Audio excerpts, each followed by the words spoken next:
Hello, gorgeous. You're listening to the Girlfriend's Guide to Starting Over.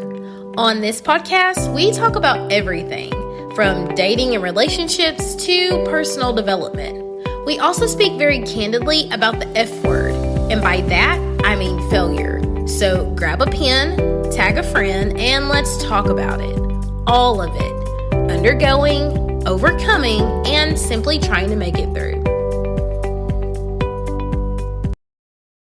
Hello, gorgeous. You're listening to the Girlfriend's Guide to Starting Over podcast, and I'm your host, Kayla. If you are just listening for the first time, hello, and welcome to my platform. I am so excited that you're here. And as always, if you're a returning listener, hey sis, what is up? In today's episode, we are going to talk about something that is so important to your mental health and your personal development, and that is rest. Because we live in such a fast-paced environment and we are just immersed in hustle culture and we're constantly being hit on all sides by people inspiring us, pushing us, motivating us, encouraging us to grind, to chase the dream, to be all that we can be, we sort of forget that we need to factor in rest on this journey. One of the things that I frequently say to my clients, and I repeat to myself often, is that if you do not plan time to rest, you will have to make time to recover. If you don't plan time to rest, you'll have to make time to recover because your body can only go so far.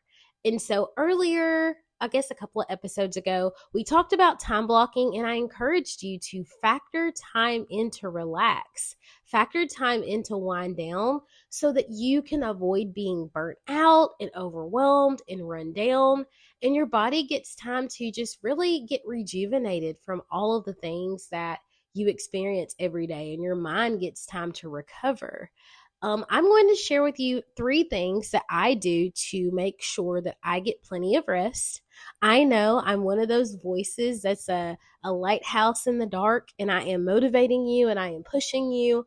And if you're watching me online or you're following me on socials, you see me and I appear on all the time.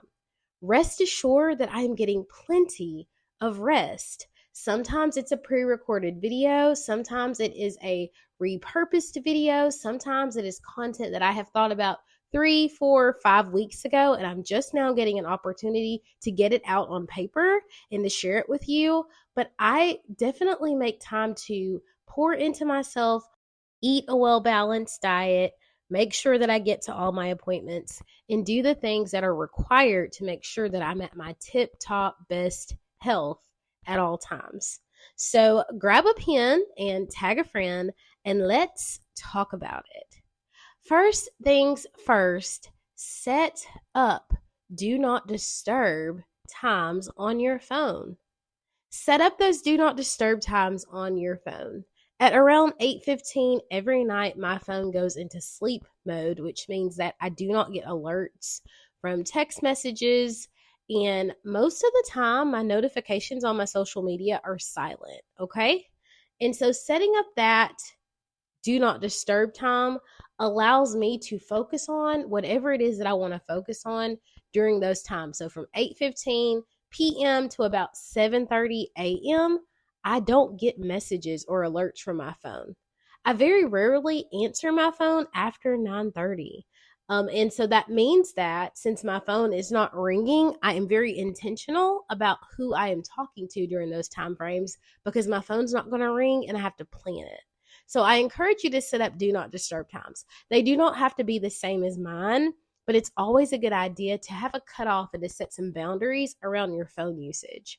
Also, during the day, you guys know that I work a corporate job. I have my phone set to work. So I do get the notification, but my messages are delivered quietly. And it leads into number 2. I set up times during the day in which I check my messages in my phone. I am not scrolling through my social media all the time. I would highly encourage you to set checkpoints throughout the day to check your social media, or say I'm only going to check my email 2 times a day, because it's disruptive. And there have been tons of studies that show that once you get interrupted, it takes you anywhere from 30 minutes to an hour to get back on track. And so I have to be very vigilant about not staying on my phone, scrolling on my phone, checking for notifications, because it throws off the entire day, and then it ends up extending your workday or extending whatever task that you were trying to knock out, which prohibits you from resting at a logical time and hour. So set up checkpoints for when you're going to check notifications, respond to messages, and respond to phone calls. Now, I know that I said 3, but I really feel like I need to add this bonus tip. If you are working a corporate job, or even if you're not, when you start out in the morning, go ahead and plan your quitting time. So if my workday starts at 7:30, that means that I should be done around 4 o'clock. If my workday starts at 9 o'clock in the morning, that means my workday should be done around 5 o'clock.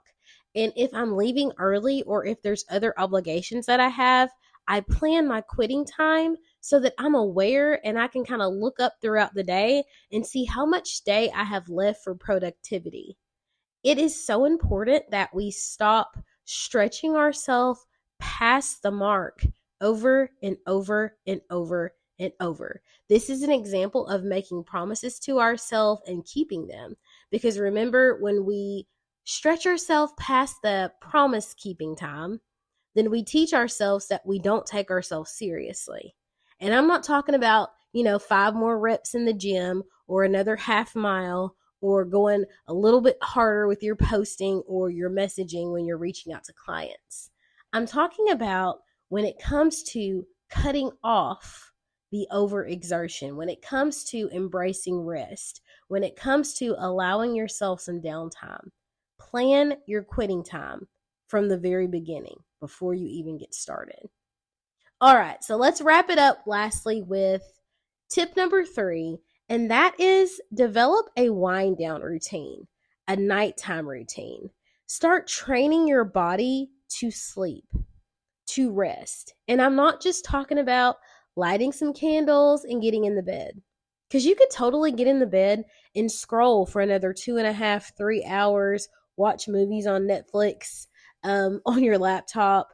I am a strong advocate of not having a TV in the bedroom, because it just encourages you. It lures you in to watch TV or to do some mindless activity instead of resting. So I told you earlier in the episode that around 8:15, my phone goes into sleep mode.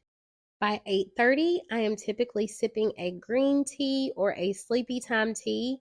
And by 9 o'clock, I have dimmed the lights in my home. I typically use my Alexa or some other sound device to play rain sounds or soft music, and I slide into bed. I might listen to a guided meditation. I might do some reading. I may do some sort of activity where it's a breathing exercise, but whatever it is training my body. It is guiding my body into the resting state. Be very careful about watching like true crime or SVU or anything that's going to make you kind of anxious during this hour, because it's not going to help you sleep. And if you are watching things that are filled with violence and trauma to calm you down, I urge you to consider why trauma brings you comfort. These are just some of the strategies that I use to rest. I want to remind you once again that your value is not determined by your productivity, that rest is something you must welcome. It's something that you must plan for. It's something that you must do, because if you do not rest, then you can count on the need to recover. Well, gorgeous girl, that's a wrap for this episode. I hope you found value, insight, or strength. I hope something was said that gave you the courage to push on a little while longer toward the life of your dreams.